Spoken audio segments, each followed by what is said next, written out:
You're eating clean. You're taking biotin. You've switched shampoos 3 times this year. You've tried oils your grandmother swore by. And yet your hair keeps falling. Every morning, a little more on your pillow. Every shower, a little more in the drain. You start to wonder if it's just genetics, if it's just bad luck, if this is simply how your story ends. But what if the real reason has nothing to do with any of that? What if the actual cause has been sitting right under your skin this entire time, completely ignored, while you were busy chasing everything else? Most people approach hair loss the same way. They see thinning, they panic, and they reach for the first solution that sounds convincing.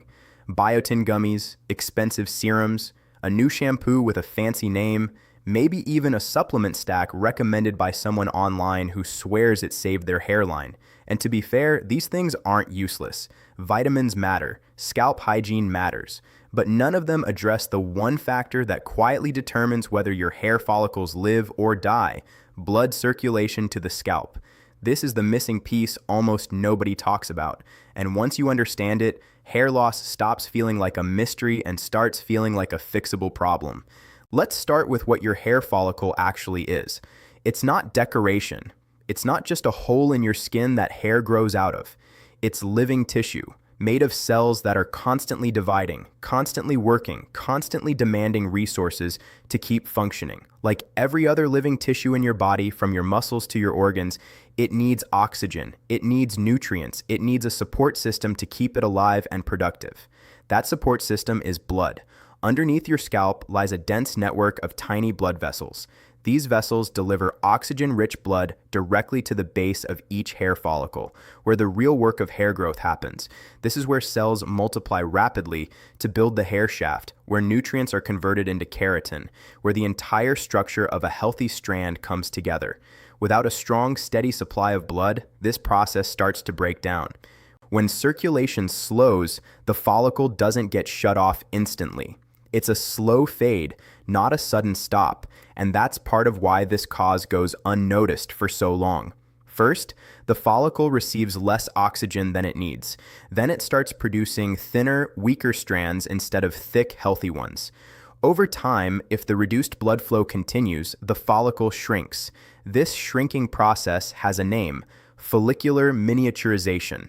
Miniaturized follicles produce shorter, finer hairs with each growth cycle, until eventually they stop producing visible hair altogether. This is exactly why so many people say the same frustrating thing: my hair isn't falling out completely, it's just getting thinner and thinner. That's not your imagination.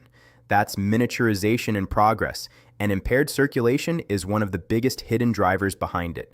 Now, here's the part that explains why almost nobody catches this in time. When you go to a doctor about hair loss, they usually check hormone levels, thyroid function, or genetic patterns of baldness. When you go online, influencers push vitamins and supplements. When you watch an ad, companies push shampoos, oils, and scalp treatments packed with ingredients that sound impressive on a label. All of these approaches assume the problem is either genetic, hormonal, or nutritional. Almost none of them stop to ask a simpler question: is blood actually reaching the scalp the way it should be? This question gets skipped because circulation problems don't show up on a typical blood test. They don't show up in a hormone panel. They're invisible unless someone specifically looks for the physical signs, and most people, including many professionals, simply aren't trained to look for them in the context of hair loss. So, what actually causes poor circulation to the scalp in the first place? There are more contributors than most people realize, and many of them are woven into daily habits that seem completely unrelated to hair. Chronic stress is one of the biggest culprits. When your body is under constant stress, it releases hormones like cortisol and adrenaline. These hormones are designed to prepare your body for a fight-or-flight response, and part of that response involves constricting blood vessels in non-essential areas to prioritize blood flow to muscles and vital organs. Your scalp, unfortunately, gets treated as non-essential. If stress becomes chronic rather than occasional, this constriction becomes a long-term pattern, and your follicles pay the price. A sedentary lifestyle plays a role too. Sitting for long hours, whether at a desk job or in front of a screen, reduces overall blood flow throughout the body.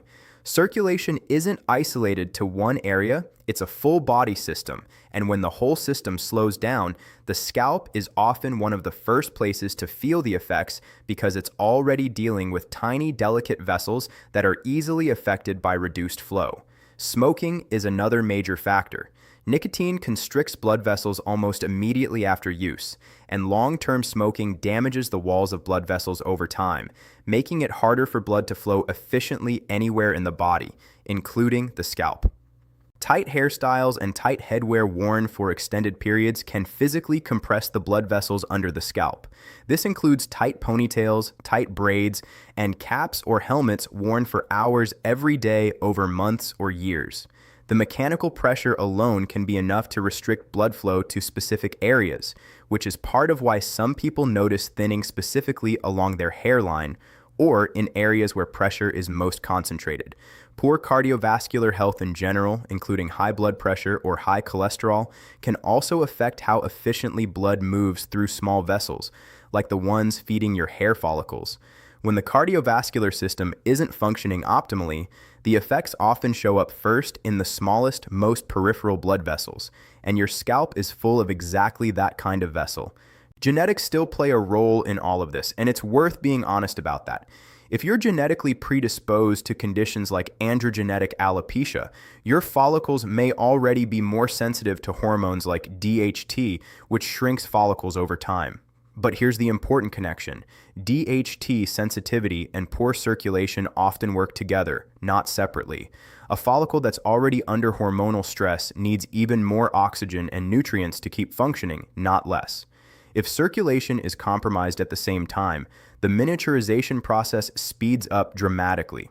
This is likely why some people with a genetic predisposition to hair loss experience it much faster or more severely than others with the same genetic background. Circulation could be the difference maker. So how do you know if poor circulation is playing a role in your own hair loss? There are a few signs worth paying attention to. Run your fingers across your scalp and try to move the skin slightly. A healthy scalp should move relatively freely. If it feels unusually tight, stiff, or hard to move, that can be a sign of reduced blood flow and even mild inflammation building up under the surface. Pay attention to the pattern of your thinning as well. If it's spreading fairly evenly across the scalp rather than showing up in isolated patches, circulation is more likely to be a contributing factor. And notice how your hair feels at the root, not just when it falls, but even before it falls. Hair that feels weak, thin, or fragile right at the base, even while it's still attached, often points to follicles that aren't getting what they need to produce strong growth. Now let's talk about what actually helps, because identifying the problem means nothing without a real solution. Scalp massage is one of the simplest and most effective tools available, and there's a reason it keeps coming up in conversations about hair health. Physically massaging the scalp increases blood flow directly to the area you're working on.